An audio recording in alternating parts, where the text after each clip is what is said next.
Hello, വീണ്ടും ഒരു water ഈറ്റിനിടയിലേക്ക് സ്വാഗതം. രാവിലെ തന്നെ നമുക്ക് കഴിക്കാനായിട്ടുണ്ടായിരുന്നത് ദോശയും ഗ്രീൻ പീസ് കറിയും അതുപോലെ തന്നെ ചായയൊക്കെ ആയിരുന്നു. അതൊക്കെ കഴിച്ച് കഴിഞ്ഞപ്പോഴേക്കും അമ്മ വട്ടയപ്പം ഉണ്ടാക്കിയിട്ടുണ്ടായിരുന്നു. അതും കഴിച്ചിട്ടുണ്ടായിരുന്നു. ഒരുപാട് മുന്തിരിയൊക്കെ ഇട്ടിട്ടുണ്ടാക്കിയത് കൊണ്ട് തന്നെ നല്ല ടേസ്റ്റ് ഉണ്ടായിരുന്നു.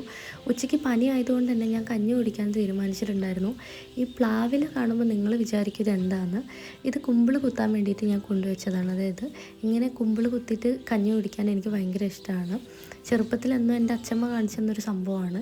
പിന്നീട് കഞ്ഞി കുടിക്കാൻ തോന്നുമ്പോഴൊക്കെ കിട്ടുന്ന സമയത്ത് ഞാൻ പ്ലാവിൽ ഇതുപോലെ കുമ്പിൾ കുത്തി കഞ്ഞി കുടിക്കാറുണ്ട്. ഇങ്ങനെ ഈ ഒരു ഇതുകൊണ്ട് കഞ്ഞി കുടിക്കുമ്പോൾ എനിക്ക് നല്ലൊരു സ്വാദ് തോന്നാറുണ്ട്. അങ്ങനെ നമ്മുടെ കഞ്ഞിക്ക് ഇന്നുള്ളത് പപ്പടവും അതുപോലെ തന്നെ മുതിര ഉപ്പേരിയും പയറും കായും കൂടെയുള്ള ഉപ്പേരി, പിന്നെ അതുപോലെ കണ്ണിമാങ്ങ അച്ചാറുമാണ്. അപ്പോൾ അതൊക്കെ കൂട്ടി കഞ്ഞി കുടിച്ചു. പനിയായിട്ടിരിക്കുമ്പോൾ കഞ്ഞി കുടിക്കുമ്പോൾ കിട്ടുന്നൊരു സുഖം ഒന്ന് വേറെ തന്നെയാണ്. വൈകുന്നേരം നമ്മൾ പുറത്ത് പോയപ്പോൾ ചായ അതുപോലെ തന്നെ ഉഴുന്നുവട ഉണ്ടായിരുന്നു. അത് കഴിഞ്ഞ് വീട്ടിൽ വന്നപ്പോൾ ഞാനൊരു നേന്ത്രപ്പഴം കൂടെ കഴിച്ചിട്ടുണ്ടായിരുന്നു. രാത്രി ഞാൻ സെയിം കഞ്ഞി തന്നെയാണ് കുടിച്ചിട്ടുണ്ടായിരുന്നത്. അപ്പോൾ എൻ്റെ വാട്ടർ ഈറ്റിനിടെ ഇത്രയേ ഉള്ളൂ. Okay, bye.